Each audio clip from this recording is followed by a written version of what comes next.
25 to Life is an unbelievably comically bad third-person shooter which was clearly made to capitalize on the success of other mid-2000s shooters.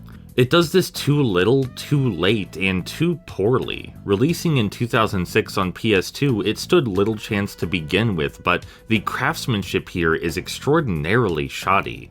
You feel like you're moving and aiming through molasses in this game. The enemies don't react to your gunfire at all, and as a result, it feels like you're just a hitbox gliding around the map, pressing fire to make enemy character models fall over.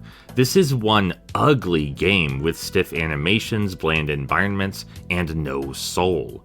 What little personality is on display feels extremely forced. Music blares about gunning down cops in firefights while you gun down cops in firefights. The story is one note and comically predictable, and the most consistent theme is a gory disregard for human life. It's the video game equivalent of a schlocky B-movie, the sort of thing you'd find for a few bucks at a pawn shop and buy it just because, hey, you've never seen this before. I would be remiss not to mention the game's secondary mechanics, which do try to add some depth. There are stealth segments, for example, but they're the most unbelievably forced, arbitrary, restrictive stealth segments. There's also hostage taking, but the hostages just litter the ground like power-ups. You equip them like armor to get a few extra hits, and well, that's it. Your enemies don't even make an effort to avoid shooting them, they walk straight toward you and unload.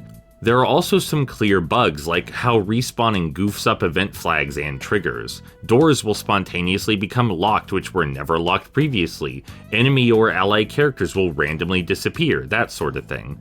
25 to Life feels like it's coming apart at the seams.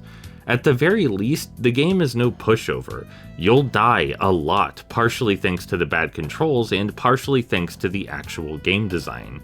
You'll need to look for multiple angles of approach, tackle each situation carefully, mind exactly where the health drops are and when best to use them, but honestly, and I can't believe I'm about to say this, the challenge might make the game worse.